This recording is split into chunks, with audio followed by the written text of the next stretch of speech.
અને વોરરૂમની શરૂઆત કરવી છે નવરાત્રિના તહેવારમાં રંગમાં ભંગ પડી શકે છે આગાહી કરવામાં આવી છે। નવરાત્રિ જેને લઈને મહિનાઓથી તૈયારીઓ કરતા હોય છે ગુજરાતના લોકો, પરંતુ આ જ તહેવારમાં આ વખતે વરસાદ વિલન બની શકે છે તેવી આગાહી કરવામાં આવી છે। શરૂઆતી દિવસોમાં વરસાદ વરસશે, જો કે હળવો વરસાદ વરસશે એવી આગાહી કરાઈ છે। આ ઉપરાંત હવે જ્યારે ગુજરાતમાંથી ચોમાસું વિદાય લેવાની આરે છે, 2 થી 3 દિવસમાં સંપૂર્ણપણે ચોમાસું વિદાય લઈ લેશે। એ બધા વચ્ચે 24 કલાક માટે દક્ષિણ ગુજરાતમાં येलो अलर्ट जाहिर કરવામાં આવ્યું છે। અહીંયા મધ્યમથી ભારે વરસાદ વરસી શકે છે। 16 सितंबर से लेकर 22 सितंबर 7 दिन की इसमें हल्का से मध्यम बरसात रहेगा दोनों क्षेत्र में, गुजरात रीजन और सौराष्ट्र कच्छ रीजन में। दक्षिण गुजरात की जो जिला है इसमें आपका नवसारी, वलसाड, तापी, डांग, दमन, दादरा नगर हवेली के येलो वार्निंग के साथ आइसोलेटेड प्लेसेस में हेवी रेनफॉल का वार्निंग दिया गया है। 22 को क्या बारिश होगी और कौन से हल्का से होगी, क्योंकि नवरात्रि शुरू होती है। हाँ, हल्का से मध्यम बरसात का संभावना रहेगा। अभी जो पूर्वानुमान दिया गया है 4 जिला छोड़ के અને નવરાત્રિ જે ઉત્સાહ ઉમંગ સંસ્કૃતિનો પર્વ છે, પરંતુ દર વખતે આપણે જોઈએ છીએ કે આ તહેવારની શરૂઆતમાં એના પહેલા કેટલાક વિવાદો જન્મ લેતા હોય છે। ખેડાના માતરમાં નાની ભાગોળ ગામમાં જે પોસ્ટર્સ લગાવવામાં આવ્યા મુસ્લિમ પંચ દ્વારા ગામના, એને લઈને વિવાદ છેડાયો, સનાતનીઓમાં રોષ ભભૂકી ઉઠ્યો છે।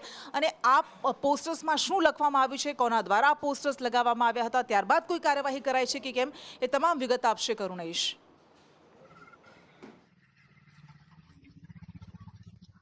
જી કૃષ્ણા, સમગ્ર જે મામલો છે તે ખેડા જિલ્લાના માતરનો છે। માતર ગામની અંદર નાની ભાગોળ વિસ્તાર આવેલો છે અને આ જે વિસ્તાર છે તે વિસ્તારની અંદર મારી પાછળ આપ જે જોઈ રહ્યા છો તે છે આ જે કબ્રસ્તાન છે તેની બહાર જે બોર્ડ છે તે બોર્ડ લગાવવામાં આવ્યું હતું। આ બોર્ડ પર હાલ તો કારો કૂચડો મારી દેવામાં આવ્યો છે। જે લખાણ હતું તે લખાણ મિટાવી દેવામાં આવ્યું છે, પરંતુ મહત્વની બાબત એ છે કે જ્યારે નવરાત્રિનો આ જે પ્રકારનો નવરાત્રિનો હિન્દુ ધર્મનો સંસ્કૃતિનો જ્યારે તહેવાર હોય છે અને તે જ પ્રસંગે આવા કોઈ પણ વિરોધી માનસિકતાવાળા, હિન્દુ વિરોધી માનસિકતાવાળા અને વાતાવરણ ડહોળવાવાળા તમામ જે આ પ્રકારના કૃત્યો હોય છે તે કરવામાં આવે છે। અગાઉ પણ આપણે ઊંઢેલામાં જોયું હોય, ગરબા ઉપર પથ્થરમારો જોયો હોય, કે પછી ઠાસરાની અંદર શિવજી કી સવારી ઉપર પથ્થરમારો જોયો હોય, વસોની અંદર ગણેશ વિસર્જનમાં ના સમયે પણ પથ્થરમારો જોયો હોય।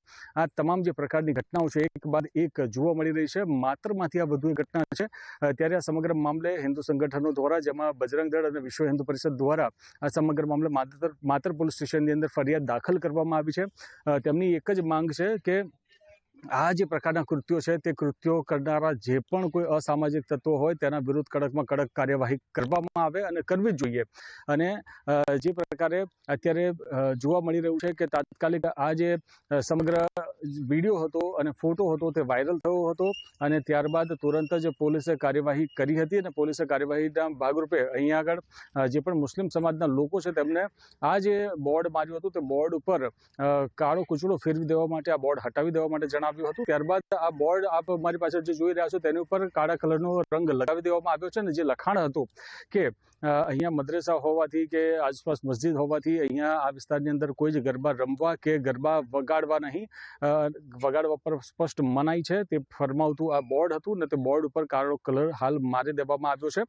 હાલ પોલીસ ફરિયાદ પણ નોંધવામાં આવી છે। કેવા પ્રકારની આગળ પોલીસ કાર્યવાહી કરે છે તે હવે જોવાનું રહેશે। કૃષ્ણ જી બિલકુલ કરુણેશ, આભાર આપનો। અને આ ખૂબ જ સંવેદનશીલ વિસ્તાર છે એટલે અહીંયા પોલીસની જવાબદારી પણ વધી જાય છે કે આવા કોઈ છમકલા ન થાય, કોઈ વિવાદ ન સર્જાય। પરંતુ આ બધા વચ્ચે અમદાવાદમાં નવરાત્રિને લઈને તૈયારીઓ તેજ થઈ ગઈ છે। પોલીસ દ્વારા ખાસ કરીને કહેવામાં આવ્યું કે શી ટીમ તૈનાત કરવામાં આવશે, જે દર વર્ષે કરવામાં આવે છે મહિલાઓની સુરક્ષાને ધ્યાનમાં રાખીને।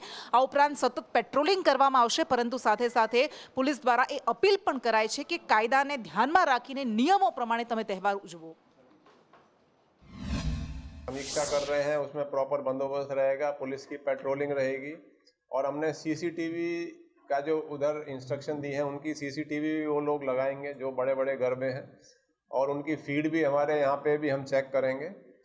और इसके अलावा जो सी टीम है उनको भी प्रॉपर स्टेशन किया जाएगा, उनकी भी पेट्रोलिंग रहेगी और कोई छेड़ती वगैरह का भी बनाव ना बने इसके लिए भी हमने सी टीम्स को भी एक्टिव किया है। सेंट्रलाइज्ड 112 जो नया सिस्टम हुआ है, तो जहां क्राइम बना है, जहां के लिए कॉल आई है, उसका तुरंत ही वहाँ की जो नज़दीक की पीसीआर है वही वहाँ पहुँच जाए इसमें कोई पुलिस स्टेशन की बाउंड्री या डिस्ट्रिक्ट की बाउंड्री का कोई रिलेवेंस नहीं है।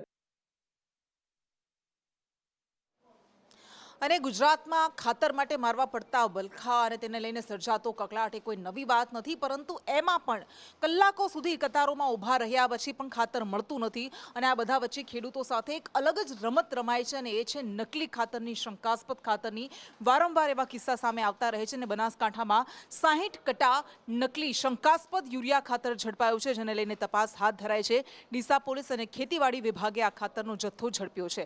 વધુ વિગત આપશે ભરત.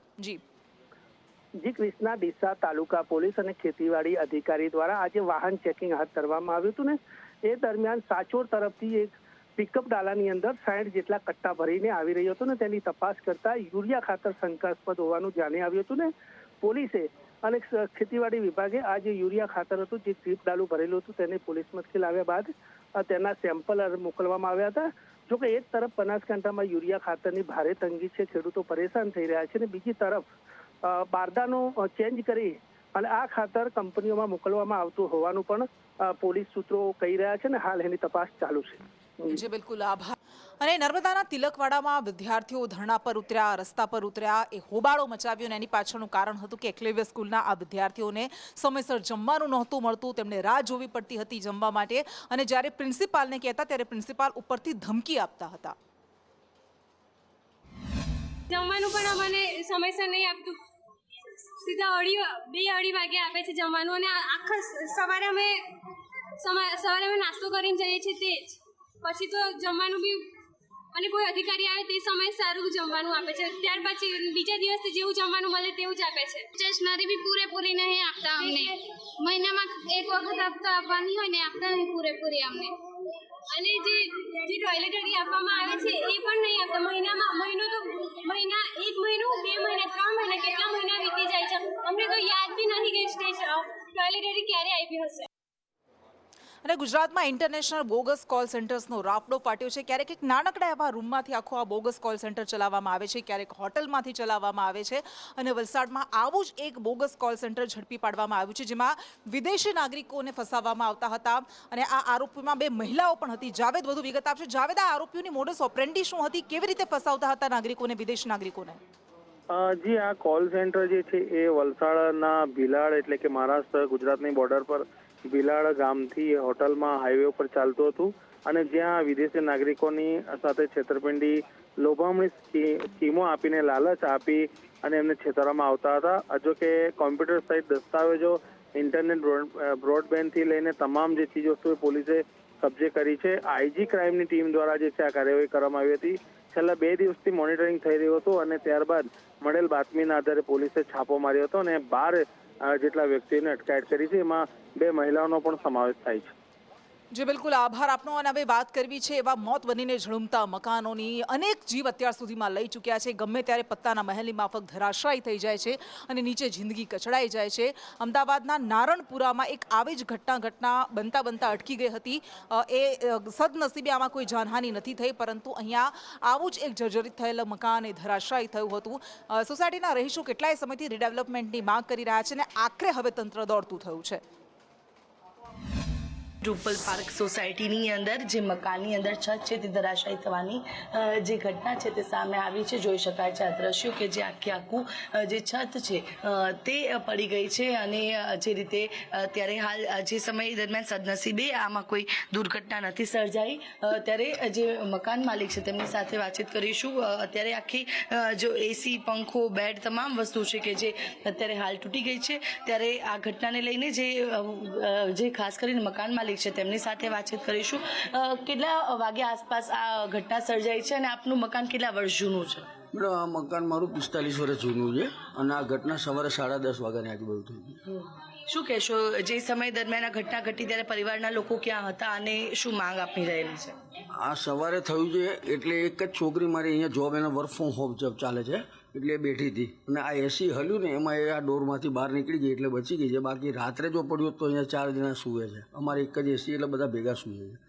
જો રાત્રે આ ઘટના થઈ હોત તો ચારેની પરિસ્થિતિ શું થઈ હોત આની ઉપરથી ખબર પડે આપણે. કેમેરા પર્સન મનીષ વાણિયા સાથે આયુષી યાજ્ઞિક, સંદેશ ન્યૂઝ, અમદાવાદ. અને હવે વાત કરવી છે ડાયરા કલાકારની, જે વિવાદોના પર્યાય બની ગયા છે, એક બાદ એક વિવાદો સર્જાતા રહે છે, જેલના ચક્કર કાપવા પડે છે. એ દેવાયત ખવડ હવે ભારતીય જનતા પાર્ટીમાં ઝંપલાવી શકે છે. આ નિવેદન આપ્યું છે દેવાયત ખવડના મામા રામકુભાઈ કરપડાએ. લોક કલાકાર દેવાયત ખવડ કે રાજકારણમાં ઝંપલાવશે તેવા સંકેત તેમણે આપ્યા છે.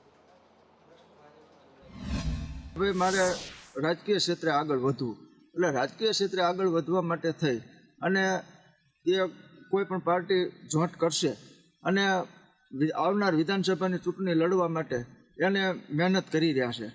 ત્યારે જે બીજો સવાલમાં એમ છે કે કયા પક્ષમાંથી લડે, તો મારી બાબતે મારે જાણ મુજબ, કારણ કે નક્કી જે રાજકીય કયા પક્ષમાં જોડાવવું ન જોડાવવું એની બાબત છે, પણ જ્યાં સુધી ભાજપના જે આગેવાનો સાથે એમના અગ્રણીઓ સાથે જે બેઠૂટ છે એ બેઠૂટને કારણે ભાજપ જોઈન્ટ કરે એવું હું માની રહ્યો છું. અને ભાજપ જોઈન્ટ કરે અને ભાજપની ટિકિટ ઉપર થઈને આવનાર વિધાનસભાની ચૂંટણી લડશે. અને બનાસકાંઠામાં ત્રાટકેલી આકાશી આફત, એ વરસાદી આફતને 10-10 દિવસ વીતી ગયા છે, પરંતુ કેટલાય પંથકોમાં હજુ પણ જળબંબાકાર જેવી સ્થિતિ છે. થરાદમાં લોકો હાલાકી ભોગવી રહ્યા છે, કારણ કે પાણી ઓસરવાનું નામ નથી લેતા. અનેક એવી જગ્યા છે કે જ્યાં વરસાદી પાણી ભરાયેલા છે, જેના કારણે લોકોનું જનજીવન થંભી ગયું છે. 10-10 દિવસે પણ આ પાણીનો નિકાલ નથી થયો. બનાસકાંઠા જિલ્લાની અંદર વરસાદે તબાહી મચાવી હતી, ત્યારે વાવ, થરાદ અને સોયગામની અંદર ભારે વરસાદના કારણે અનેક ખેતરો જળબંબાકાર થયા હતા. રહેણાંક વિસ્તાર, રસ્તાઓ બુલેટ થયા હતા. અત્યારે વરસાદને વિરામને 10 દિવસ વીતી જવા છતાં હજુ સુધી જે અત્યારે પાણી પડી રહ્યા છે રસ્તાઓની અંદર, તેને ઓસરવાનું નામ લેતા નથી. પણ તંત્ર પોતાની અત્યારે જે પ્રયાસ કરી રહ્યો છે, તેમ છતાં હજુ સુધી આ પાણી ઓસરવાનું નામ લેતા નથી. અહીંના જે સ્થાનિક જોડાયા છે તેને પૂછીએ ખરેખર શું મુશ્કેલી પડી રહી છે તમારે? આ બજાર જવાનો મેઇન રસ્તો છે, એમાં ક્ષાણલ માતાનું મંદિર આવેલ છે, રાજેશ્વરી સ્કૂલ આવેલ છે, પણ પાણી નિકાલ થતો નથી. 15 દિવસથી પાણી પડ્યું છે. વરસાદ બંધ થયા 10 દાડા થયા. હવે એના બીજા સ્થાનિક જોડાયા છે, ખરેખર શું તકલીફ છે, કેવી રીતે? સાચોર હાઈવે છે, બરોબર, બજારમાં જવાનો રસ્તો છે અને તેમને પણ અત્યારે બ્લોક થયેલ છે. કોઈ પણ અત્યારે વેપારી લાયકોને બધાને પણ 3 કિલોમીટર દૂરથી જઈને આવવું પડે છે, બરોબર. રસ્તો પણ અત્યારે બ્લોક છે. અત્યારે પણ માણસો હેરાન થાય, પાણી ભરવા આવે, કોઈ ગૌશાળાએ આવે, માતાજીના મંદિરે આવે, પણ તેમ લોકોને બધાને મુશ્કેલી પડે છે. આ બાબતે તંત્ર કોઈ આવ્યો ખરી? અધિકારી કોઈ અધિકારી આવ્યો નથી આજ સુધી. અત્યારે તંત્ર દ્વારા કે કોઈ અહીંના વહીવટી તંત્ર તેમજ નગરપાલિકાના કોઈ અધિકારી હજી સુધી ફરક્યા નથી. તેવા કે અત્યારે સ્થાનિકોના આક્ષેપ છે એ જે રસ્તો બ્લોક છે તેની બાજુમાં જ એક્ઝેક્ટ કોલેજ છે, સ્કૂલ છે, તેમ છતાં હજુ સુધી કોઈ ફરક્યા નથી. તંત્રને ખાસ આ લોકોને એવી માંગ છે કે તરત ને તરત આ પાણીનો નિકાલ કરે તેવી ઉગ્ર માંગ છે. સંદેશ ન્યૂઝ, દેવરા મિસ્ત્રી, થરાદ. અને જે ખેડૂતોએ 3-3, 4-4 મહિનાથી મહેનત કરી હતી, એ આશા હતી કે એમના મહેનતના એમને ફળ મળશે, પરંતુ એના પર પાણી ફરી વળ્યું છે. અને એની પાછળનું કારણ છે આ ત્રાટકેલી આકાશી આફત. પાટણમાં અત્યારે ખેડૂતોને ડર સતાવી રહ્યો છે અને એમની નજર સમક્ષ જ એમની મહેનત બરબાદ થઈ ગઈ છે. ખરીફ પાક એ સંપૂર્ણપણે ખતમ થઈ ગયો છે. કક્ષા સમી તાલુકો એટલે સાવ ગણો ને તો પછાતમાં ગણાય, બરોબર. અત્યારે વરસાદના કારણે એટલું બધું નુકસાન છે ને ભયંકર. કપાસ, એરંડા, તુવર, માણસને પણ ઢોરને અત્યારે જે ચાર હતી ને એ ખાવા રહી નથી. અને સામે તહેવારો છે એટલે તહેવારો પણ હવે ખેડૂતોના રહ્યા નથી ઉજવે એવા, કારણ કે જે પોતાની મૂડી હતી એ બધી ખેતીમાં નાખી દીધી. ટોટલી મૂડી ખેતીમાં નાખી છે કે ટોટલી પાક ધોવાઈ ગયો. હવે એટલે સરકારની એટલી જ આજીજી છે કે શક્ય હોય એટલું અવિરતપણે વહેલા ખેડૂતોને સહાય આલે. અને અમદાવાદના નારણપુરા વિસ્તારમાં વિજયનગર પાસે આગ ફાટી નીકળી અને એની પાછળનું કારણ હતું મુખ્ય રસ્તા પર એ ગેસનું કામકાજ ચાલી રહ્યું હતું. પાઇપલાઇનનું કામકાજ ચાલી રહ્યું હતું. ગેસનો પ્રવાહ એટલો પ્રચંડ હતો કે આગ ભભૂકી ઉઠી હતી. આ દ્રશ્યો આપણે બતાવી રહ્યા છે. અમદાવાદના નારણપુરા વિસ્તારના આ દ્રશ્યો છે કે જ્યાં ખોદકામ દરમિયાન ગેસ લાઇનમાં ભંગાણ સર્જાતા આગ ભભૂકી ઉઠી હતી. વધુ વિગત સાથે સંવાદદાતા પ્રતિક જાદવ આપણી સાથે જોડાઈ ગયા છે. જી પ્રતિક.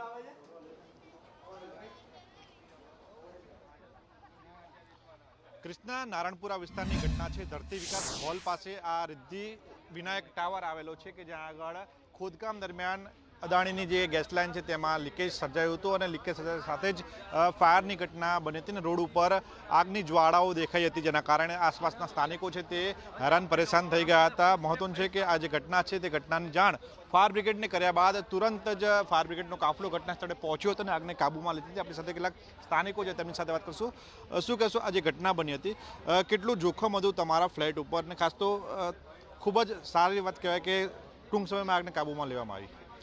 આમાં જો વધારે જો આગ લાગી હોત ને જો ફાયર બ્રિગેડવાળા ટાઈમસર ના આવ્યા હોત ને બુઝાઈ ના હોત તો આ ફ્લેટની અંદર પાછળ અદાણીનું સબસ્ટેશન છે. જો સબસ્ટેશનને આગ ત્યાં સુધી પહોંચી હોત અને ફાટી હોત તો આ તમામ એબી ટાવરના જે રહીશો છે તે લોકોને ઘરમાં ઘણી તકલીફ પડી હોત.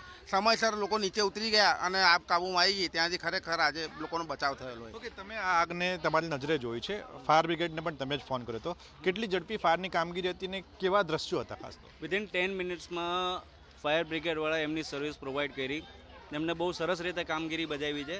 બીજો નંબર કે જો થોડું બી એમને લેટ કર્યું ને, કારણ કે મેં જે રીતે જોયું છે કે જે લોકો આગની જ્વાળાથી બહુ ઊંચે સુધી જતી હતી અને જો કંઈ પણ જેમ આ ભાઈ અમારા કીધું અમારા સોસાયટીના સભ્ય કે ભાઈ જો અંદર સુધી કંઈ આવ્યું હોત કે બેક સાઈડમાં જ અમારે અદાણીનું મેઇન લાઇનનું મેઇન પેલું છે બધું, તો જો ત્યાં સુધી પહોંચ્યો હોત તો એના હિસાબે બધાને બહુ જ પ્રોબ્લેમ થવાનો હતો.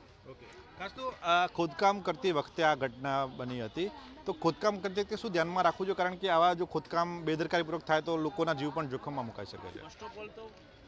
આમાં જો ખોદકામ કરતી વખતે એમને એટલી તો અહીંયા નોલેજ હોવું જોઈએ કે અહીંયા અદાણીની પાઇપલાઇન છે, કારણ કે એ લોકો પાસે કોઈ કોર્પોરેશન પાસે કોઈ નકશો કે કંઈક તો વિગત એવી હશે કે આ ખોદકામ કરતાં પહેલાં એ લોકો ધ્યાન રાખવું જોઈએ. તો એ લોકો સીધું ખોદકામ કર્યું અને અદાણી અંદર ગેસ લાઇન હતી અને એ લીકેજ થઈ, એના લીધે આ જ્વાળા ફાટી. જો એ ટાઈમે આ ધ્યાન ના આપ્યો હોત, કદાચ એમના કારીગરો મજૂરો હતા એ લોકો બી દાઝી ગયા હોત. એટલે આ ખરેખર ધ્યાન તો એ લોકોએ કોર્પોરેશનવાળાએ રાખવું જોઈએ પહેલાં, કે કોઈ બી વસ્તુ જગ્યાએ ખોદકામ કરતાં પહેલાં ત્યાંથી કોઈ લાઈન પસાર થાય છે કે કોઈ અહીંયા ભયજનક કઈ પરિસ્થિતિ છે એ ધ્યાન રાખ્યા વગર ખોદકામ ના કરવું જોઈએ. ઓકે, તમે શું કહેશો? બસ એ જ વસ્તુ છે આ ભાઈએ કીધું, કારણ કે એક વખત એમને બી જો કઈ વસ્તુ એમને મળે કે ભાઈ અહીંયા ચલો પાઇપલાઇન છે કોઈ પણ, તો એમને અગાઉ કોઈ પણને જાણ કરવી જોઈએ કે ભાઈ આ વસ્તુ છે તો પહેલાં આને સ્ટોપ કરો, પછી થાય તો જેના હિસાબે જે આ પ્રોબ્લેમ અત્યારે થયો છે બહુ સરસ થયું કે ભાઈ ચલો અત્યારે હજુ કોઈને જાનહાની કે કંઈ થયું નથી, કોઈને નુકસાન નથી થયું.